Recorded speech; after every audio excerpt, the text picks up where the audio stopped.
this hour. But let's just start with the first of these two stories. It concerns Vice President Pence. It's this front page story tonight in the Washington Post. The byline here is Greg Miller, Greg Jaffe, and Ashley Parker. And the headline here, I mean, is just sort of a portentous plot twist in this impeachment story. Quote, Trump involved Pence in efforts to pressure Ukraine's leader. It wasn't just the president, it was the vice president. And this is a fascinating story. I think this will go down as a landmark story in this saga from the Washington Post tonight because it involves not only an account of Vice President Pence's involvement in the very simple scandal for which President Trump is now being impeached. It also includes lots of sort of spin and anonymous claims from both Vice President Pence's camp, people sort of trying to defend him, and on the other side from unnamed White House officials who are clearly not in Camp Pence, who are clearly trying to let it be known that Pence was part of this scheme. And so this article represents, to some degree, a little of the human drama here at the top, which may be allies of the president and allies of the vice president turning against each other as these impeachment proceedings go forward. From the Post tonight, quote, President Trump repeatedly involved Vice President Pence in efforts to exert pressure on the leader of Ukraine. Following Trump's July 25th phone call with the president of Ukraine, President Trump used Pence to tell President Zelensky that U.S. aid was still being withheld while demanding more aggressive action on corruption. At that time, again, immediately following Trump's call with Zelensky, where he asked for help against Joe Biden, quote, the Ukrainians probably understood action on corruption to include the investigation of former Vice President Joe Biden, for which President Trump had earlier pressed them. So the basic timeline here is that, President Trump personally intervenes to withhold military aid from Ukraine. He then also withholds further support from Ukraine in ways that are really important to their new president. Right, not just in terms of military aid, but also denying them visible signs of support from the U.S. government, including a White House trip or a meeting with President Trump or a call with President Trump that they can announce. Denying Ukraine that sort of support, denying them the military aid. When Trump finally did get on the call with the president of Ukraine in late July, we now know from the White House notes of that call that they released that President Trump heard this specific request from President Zelensky for military assistance for his country. Trump responded immediately by saying, I would like you to do us a favor, though. He then immediately asked the president of Ukraine to, among other things, take law enforcement action involving his potential 2020 political rival, Joe Biden. So that, very simply, is what President Trump is going to impeach for.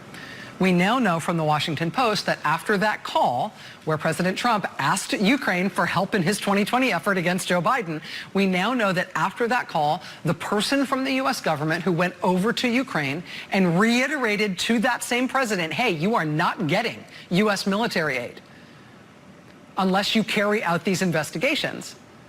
That person was Vice President Mike Pence, and he did it in person. And if you step back from this, that means that if President Trump is going to get impeached for this, President Trump is going to get impeached for this. It kind of looks like Vice President Pence did the exact same thing, except in his role in this, he may have been even more explicit in threatening Ukraine with the withholding of military aid unless they did what Trump was asking them.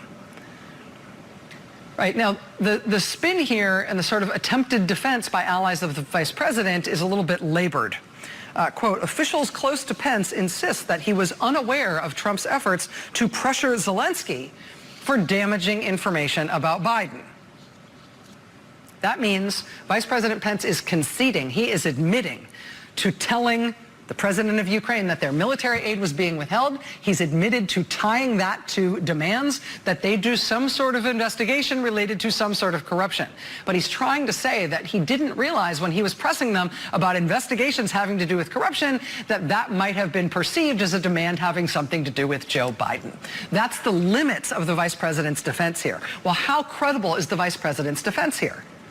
Why might Mike Pence conceivably have known about this demand recently made by President Trump that Ukraine needed to give him something he could work with against Biden for 2020? How could Mike Pence have possibly have known about the content of that conversation between President Trump and Zelensky, and Trump pressing Zelensky specifically to give him something on Biden.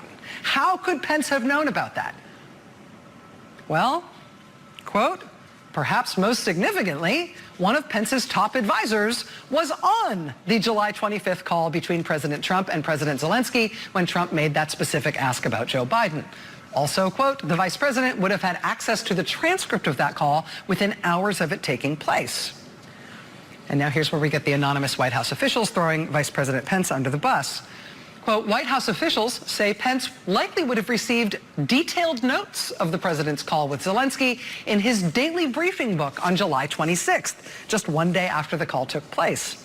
Those same officials also telling the Washington Post tonight that that detailed record of the president's call with Zelensky, which we've all seen now, which shows President Trump plainly pressuring Zelensky to give him dirt on Biden. That 5-page document, according to White House officials, should also have been part of the briefing materials that Pence was given to take with him to Warsaw to prepare for his own meeting with the Ukrainian president. Quote, officials close to Pence contend that he did travel to Warsaw for a meeting with Zelensky on September 1st, but these officials close to Pence say that Pence did travel to that meeting, quote, probably without having read or at least fully registered the transcript of Trump's call with the leader of Ukraine.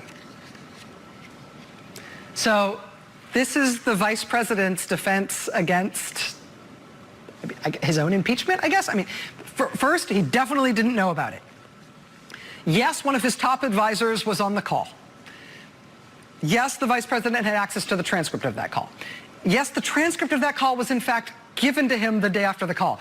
Yes, the transcript of that call was in fact given to him again as he was preparing to go talk to that leader overseas.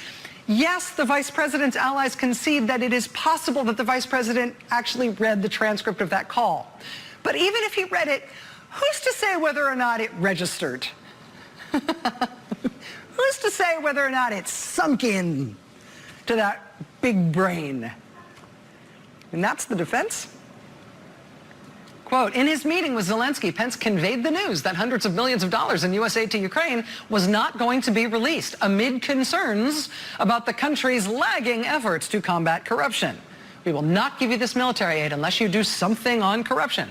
Quote, at that point, Ukraine's president had already spoken to Trump and was familiar with the president's demands, which were, once again, that Ukraine needed to investigate Joe Biden, come up with some sort of corruption investigation about Biden that Trump could use for his election.